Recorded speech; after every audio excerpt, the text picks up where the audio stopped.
ABN channel వాళ్ళది ఒక video అయితే కనుక వైరల్ అవుతుందండి. ఏబిఎన్ ఛానల్ వాళ్ళది ఏంటంటే వెంకటకృష్ణ గారు మాట్లాడతాడు ఆ ఛానల్లో, డిబేట్ అనుకుంటా. అయితే అమరావతి రైతుల గురించి ఇంకెంతకాలం మోసం చేస్తారో అమరావతి రైతుల్ని, వాళ్ళకి అసలు సిగ్గుందా? సిఆర్డిఏ అధికారులకు సిగ్గు లేదు, వాళ్ళకి అసలు సిగ్గే లేదు. ఎందుకంటే ఏంటి అసలు ఆ తాత్సారం ఏంటి? మంత్రి నారాయణ గారు ఉన్నారంటేనేమో రెండు ఇంకా ఉడిగా వెళ్తా ఉంటాడు అక్కడికి అమరావతి. వెళ్ళిన ప్రతిసారి ఇంకో సంవత్సరం లేకపోతే 3 సంవత్సరాలు లేకపోతే 2 సంవత్సరాలు రాజధాని అయిపోతుంది అంటా ఉంటాడు. కాబట్టి అది ఎప్పటికి అవుద్ది ఏంటో తర్వాత విషయం. నాకు తెలిసి ఇంకో 5 ఏళ్ళు అయినా కానీ అదే పని లేదు. అంటే అమరావతి రాజధాని ఇప్పుడే కంప్లీట్ కాదు అని వెంకటకృష్ణ గారు మాట్లాడటం. తర్వాత రాజధాని కోసం భూములు ఇచ్చిన రైతుల్ని ఎంతకాలం ఏడిపిస్తారు మీరు? రాజధాని కోసం భూములు ఇచ్చిన రైతుల్ని ఎంతకాలం ఏడిపిస్తారు మీరు?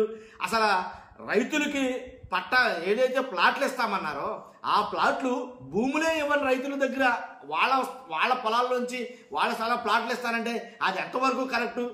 ఇంత దారుణంగా మీరు రైతులతో ఆడుకోవడం ఏంటి? ఇలా కొన్ని వ్యాఖ్యలు అయితే చేశారండి. ఏబిఎన్ వీడియో వాళ్ళదే, ఏబిఎన్ ఛానల్ నుంచి వచ్చిన ఒక వీడియో ఇలాంటి వ్యాఖ్యలు అయితే చేశారు. ఆ వీడియో మీరు చూద్దరు కానీ ఫస్ట్ అయితే వినండి. విన్న తర్వాత మీకు నేను అది చూపిస్తాను ఒకసారి. అంటే మీరు ఓడబడిసేది ఏముంది అక్కడ? రైతుల కంటే రైతుల సమస్యల కంటే మీరు ఓడబడిసేది ఏముంది అక్కడ? ఓడబడిసేది ఏముంది?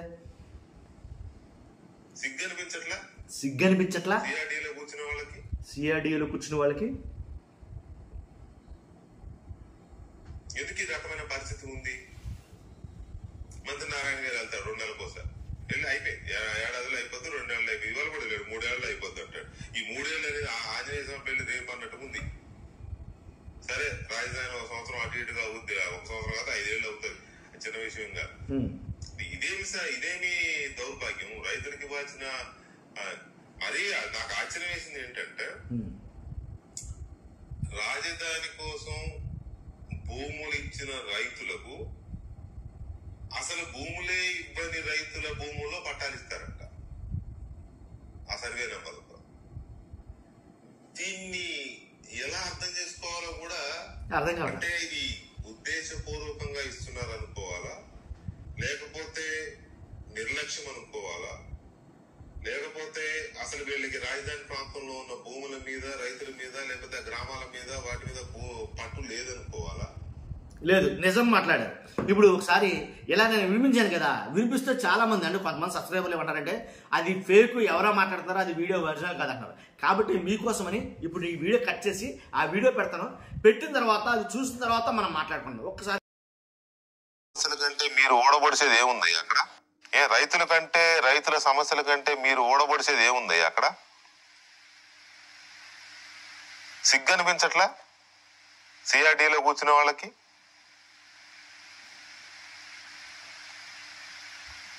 ఎందుకు ఈ రకమైన పరిస్థితి ఉంది?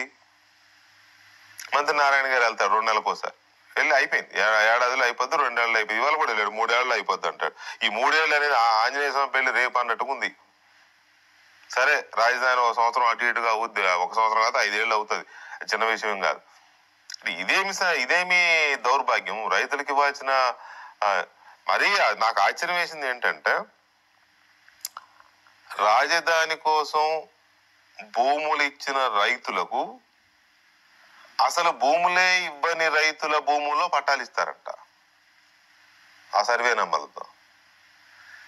దీన్ని ఎలా అర్థం చేసుకోవాలో కూడా అంటే ఇది ఉద్దేశపూర్వకంగా ఇస్తున్నారు అనుకోవాలా, లేకపోతే నిర్లక్ష్యం అనుకోవాలా, లేకపోతే అసలు వీళ్ళకి రాజధాని ప్రాంతంలో ఉన్న భూముల మీద, రైతుల మీద, లేకపోతే గ్రామాల మీద, వాటి మీద పట్టు లేదనుకోవాలా, లేకపోతే రైతులతో ఆటాడుకుంటున్నారు అనుకోవాలా? చూసారుగా వీడియో. ఏబిఎన్ ఛానల్లో వెంకటకృష్ణ గారు మాట్లాడింది అంటే అమరావతి అనేది జరగదు, రాజధాని అనేది కంప్లీట్ కాదు, ఎన్నేళ్ళైనా సంవత్సరాలు అయిపోతుంది, 2027కి అయిపోద్ది, 28కి అయిపోద్ది, మాటలన్నీ ఒత్తి మాటలే, ఇంకా 5-6 ఏళ్ళు పడుతుంది, ఎలాంటి ఇంప్రూవ్మెంట్ లేదు రాజధానిలో.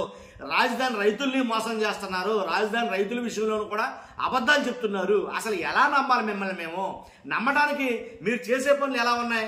ఏదైతే ప్లాట్లు ఇవ్వాల్సిన రైతులు ఉన్నారో ఆ రైతులకి మీరు ఎక్కడ ఇస్తానన్నారు ఆ ప్లాట్లు? అసలు భూములు ఇవ్వని రైతులు ఉన్నారు కదా కొంతమంది, అసలు మేము భూములు ఇవ్వం అని అంటున్న రైతులు ఉన్నారు సార్. ఆ రైతులు వాళ్ళ పొలాల్లో ప్లాట్లు ఇస్తానన్నారు మీరు. ఇది ఎలా అవుతుంది అసలు, ఇది ఎంతవరకు సాధ్యం అనేది నాకు అర్థం కావట్లేదు అని చెప్పేసి ఆయన చాలా క్లియర్ కట్గా మాట్లాడతాడు. ఓపెన్గా ఉన్నది ఉన్నట్టు ఒకసారి కడుపు చించుకుంటే కాలు మీద పడుతుందంట. అలాగా ఆయన బాధంతా వెళ్ళగెక్కేశాడు ఆయన ఓపెన్గానే. కాబట్టి అలాగే మంత్రి నారాయణ గారి గురించి కూడాను ఏంటి 2 నెలలకో 3 నెలలకో ఒకసారి వెళ్తా ఉంటాడు ఆయన. వెళ్ళిన ప్రతిసారి ఇంకో సంవత్సరం, ఇంకో 2 సంవత్సరాలు, ఇంకో 3 సంవత్సరాలు అంటానే ఉంటాడు ఆయన. ఇది అయ్యే పనే కాదు. అమరావతి రాజధాని అంత తొందరగా తెవలే పనే కాదు ఇది అనేది వెంకటేశ్వర గారు ఉన్న వాస్తవాల్ని ఖచ్చితంగా బయలుపరిచాడని చెప్పాలి. నిజంగా మాట్లాడారంటే రాజధాని అనేది నేను ఫస్ట్లో చాలా కాలం కింద ఒక వీడియో చేశా. రాజధాని అలాగే పోలవరం అలాగే నేను కొన్ని చెప్పా, ఇవేవి కూడా అంత ఈజీగా కంప్లీట్ అయ్యే విషయాలు అయితే కాదు. ఎందుకంటే చాలా టైం తీసుకుంటాయి. టైం టేకింగ్ ప్రాజెక్ట్స్ ఇవి, చాలా కష్టం ఇది అనేది మాట్లాడాను. ఎందుకని ఒక పక్కన చూస్తేనేమో మనం విపరీతంగా ఇచ్చేసాం హామీలు, కొన్ని లక్షల కోట్ల హామీలు ఇచ్చేసాం మనం. ఆ హామీలన్నీ ఫుల్ఫిల్ చేయాలంటే వచ్చిన డబ్బు అంతా అటే సరిపోతుంది. మరి రాజధాని ఎప్పుడు కంప్లీట్ అవుతుంది? పోనీ రాజధాని ఏమన్నా ఒక 500 ఎకరాలు 600 ఎకరాలు 700 ఎకరాలు మనం కట్టే రాజధాని కాదు, 1000 ఎకరాల్లో రాజధాని కావాలి మనకి. కాబట్టి లక్షల ఎకరాల్లో రాజధాని కావాలి, ఎక్కడి నుంచి అయిపోతుంది? కాబట్టి కడుతున్న బిల్డింగ్లు ఆ బిల్డింగ్ అంటారు, ఈ బిల్డింగ్ అంటారు. మొత్తానికి అంతకు ముందు మనకి ఇచ్చిన 5 ఏళ్ల పరిపాలన అధికారులేమో తాత్కాలిక భవనాలు అన్నారు. కాబట్టి ఎక్కడైపోతుంది? కాబట్టి వెంకటకృష్ణ గారు మాట్లాడిన మాట నిజమే, ఆయన మాట్లాడిన మాట వాస్తవం. రాజధాని పరిస్థితి అలాగే ఉంది, ఇది నిజం, కాబట్టి మీరు నమ్మాలి అని వెంకటకృష్ణ గారు గొంతు చుచ్చుకుని అడుగుతున్నాడు ఆయన. కాబట్టి ఆయనకి అర్థమైపోయింది సీన్ ఏంటనేది. కాబట్టి ఖచ్చితంగా నన్ను అడిగితే కనుక ఇక ఆ రాజధాని విషయంలో అంత ఈజీ అయితే కాదు, అదైతే చాలా క్లియర్ కట్గా చెప్పాడు ఆయన. నీకు అర్థమైంది కదా. కాబట్టి రాజధాని భూములు ఇచ్చిన రైతులకి ఎప్పటికీ అవ్వాలా, ఎన్ని సంవత్సరాలు అవుతుంది? వాళ్ళకి అతిగతి లేదు ఆ రైతులకి. వాళ్ళకి ఫ్లాట్లు ఇస్తామన్నారు, ఫ్లాట్లు ఇవ్వలేదు. డెవలప్ చేసి ఇస్తామన్నారు. ఏంటంటే కనుక భూములు అవి వస్తున్నాయి కదా, వచ్చి ఇట్లా ఇస్తామన్నారు. అలా అసలు ససేమిరా ముర్రో మేము మీకు భూములు ఇవ్వం అని అన్నారు.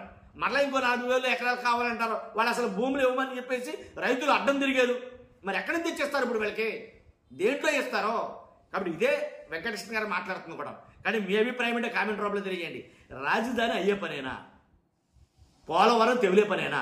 మీ అభిప్రాయం కామెంట్ రూపంలో తెలియజేయండి. ఫస్ట్ అయితే లైక్ చేయండి, కొత్తగా మన ఛానల్స్లో పక్కగా సబ్స్క్రైబ్ చేయండి. Thank you very much.